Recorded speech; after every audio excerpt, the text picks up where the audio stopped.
Սիրելի հայրենակիցներ, ողջունում ենք բոլորիդ, քանի որ գերիների հետ կապված մենք շատ սրտամոտ երգ լսեցինք, ես առաջարկում եմ նաև մեկ րոպե լռությամբ հարգել հայրենիքի նահատակների հիշատակը։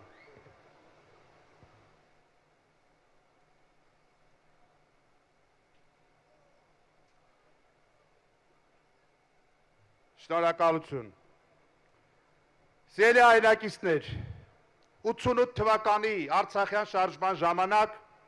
ես 7 տարեկան էի ու հորս հետ գալիս էի հանրահավաք ու չէի կարող այդ ժամանակ պատկերացնել, որ տասնամյակներ անց մենք ունենալու ենք կորուսյալ Արցախ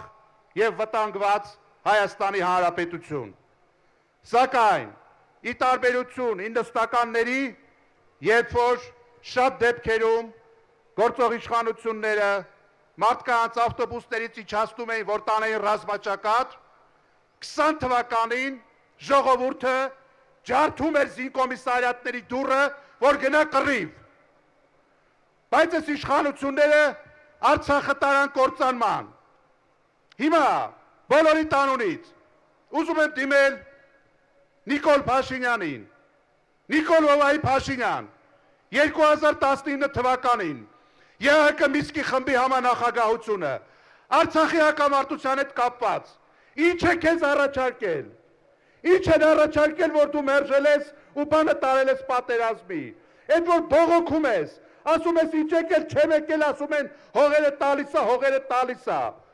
Բայց դու չէին Հանրապետության հրապարակում խոստանում, որ դու կբերես եւ կներկայացնես ժողովրդի ուշադրությանը։ Նշանակում է լավը չի եղել ըստ քեզ, որ մերժել ես, որ չմերժեիր կստորագրեիր, մերժել ես կռիվ ա եղել։ Հիմա դու ով ես, որ միանձնյա որոշեիր պատերազմ թե խաղաղություն, հիմա եկել ես այսօր խաղաղությունից ես խոսում։ Սիրելի հայրենակիցներ, ուրեմն, ինչպես թաքուն պահեց 2019 թվականի ԵՀԿ Միսկի խմբի առաջարկը ու երկրի գլխին արհավիրք բերեց, նույնությամբ այսօր մշակել են սահմանադրական փոփոխությունների նախագիծ Ալիևի պատվերով ու ձեզանից թաքուն է պահում։ Եթե այդ սահմանադրությունը Ալիևի ու Էրդողանի պահանջով չի, եթե դու վախենալու բան չունես, եթե դու թաքցնելու բան չունես,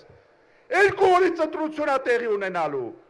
Ինչի ես թաքուն պահում ժողովրդից։ Թաքուն ես պահում, որովհետև դու ուրացել ես Հայաստանի անկախության հռչակագիրը։